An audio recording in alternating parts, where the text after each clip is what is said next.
जय श्री राधे श्याम। आज हम माघ मास के 25वें अध्याय की कथा करेंगे। लोमस जी बोले, हे ब्राह्मण, इस पिशाच के इस करुण कर्दन को देवदूती ने उपासना करते समय सुना। वे बैठे ना रह सके और तब वे इस आश्रम से निकलकर उस पिशाच के सम्मुख गए। भयानक आकार और क्रूर आकृति वाले पिशाच को इस प्रकार दहाड़ मारकर रोते देखा। उसके गाल भूख के कारण बैठे थे, उसके शरीर पर काले काले लंबे बाल थे, जीभ प्यास के कारण बाहर निकली पड़ी थी। उसकी दशा से वे समझ गए कि वह महाभयानक पिशाच अति दुर्बल हो चुका है और महान कष्ट में है। दयालु मुनि ने पूछा, हे पिशाच, तू कौन है और इस तरह किस दुख के कारण रो रहा है? तू स्पष्ट कह कि मैं तेरी क्या सहायता करूं। मेरे इस आश्रम में प्रभु के प्रताप से कोई जंतु कष्ट नहीं पाता और सभी को बैकुंठ के समान सुख प्राप्त होता है। मुनि के उन वचनों को सुनकर उस पिशाच ने रोना त्याग दिया और विनय पूर्वक कहा, हे मुने, आपकी मनोहर वाणी और प्रेम वचनों के सुनते ही मेरी आत्मा को शांति मिली है। मेरा कोई पुण्य उदय हुआ है जिसके कारण आपके दर्शन प्राप्त हुए हैं। पुण्य के बिना महात्माओं के समागम नहीं होते हैं।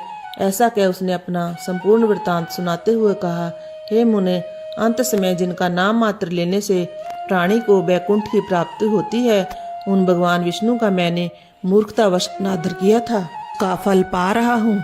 जो समस्त चराचर के स्वामी हैं, उनसे द्रोह करके मैंने महान कष्ट पाए हैं, भयानक नरक यातनाएं भुगती हैं और अब पिशाच योनि को भुगत रहा हूँ। यदि मुझे इस योनि से मुक्ति प्राप्त हुई तो मैं निश्चय यही भगवान विष्णु की आराधना करूंगा। इस योनि से दया करके आप ही मुझे मुक्त करवा सकते हैं। देवदूती जी ने आश्चर्य से कहा, हे दुष्ट, तू माया के चक्कर में पड़कर संसार के आधार के साथ ही द्वेष करने लगा, जो स्वयं सृष्टि के करते पालन करते हैं और स्वयं ही संहार करते हैं। उनसे द्रोह करके भला कौन रह सकता है? भगवान के नाम लेने मात्र से पापी तक इस लोक से मुक्त हो जाते हैं। देव जिनके यज्ञ का बखान करते हैं, ऋषि मुनि जिनके चरणों की वंदना में सदा लीन रहते हैं, उन नारायण की आराधना तो चारों वर्णों के प्राणियों को चारों आश्रमों का पालन करते हुए करनी चाहिए।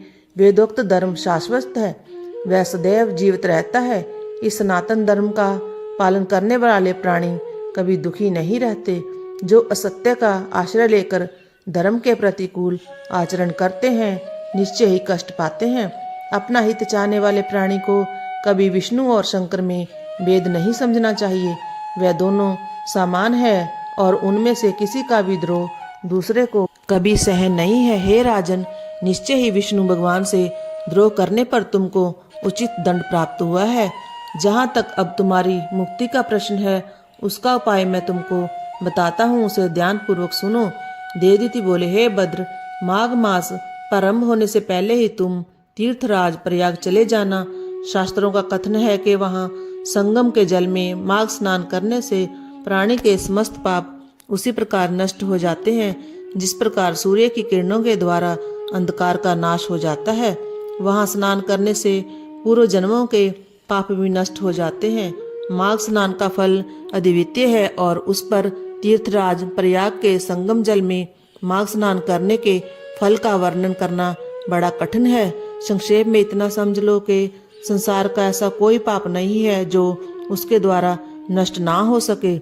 ऐसा कोई यज्ञ नहीं जिसका फल इस स्नान से श्रेष्ठ हो। इसके बराबर कोई तप नहीं जो इसकी तुलना में टिक सके। ऐसा कोई दान नहीं जो इससे श्रेष्ठ फल दे सके। यह तो पृथ्वी पर मोक्ष का द्वार है। माघ मास में त्रिवेणी स्नान महान फलदायक है। वहां स्नान करने से अवश्य तेरी यह योनि नष्ट होगी। तेरे समस्त पाप उसी प्रकार जलकर भस्म होंगे जिस प्रकार आग की एक छोटी सी चिंगारी घास के बड़े ढेर को स्वाह कर देती है। हे भद्र, त्रिवेणी स्नान से महात्म्य का वर्णन करना मेरी शक्ति के बाहर है। इसके जल स्पर्श करने मात्र से ही केरल का ब्राह्मण मुक्त हो गया। ऋषि के इन वचनों को श्रवण कर पिशाच ने पूछा, हे मुने, कृपा करके केरल के ब्राह्मण का वृत्तांत कहें। इस प्रकार कथा का 25वां अध्याय समाप्त हुआ। जय जय श्री राधे श्याम।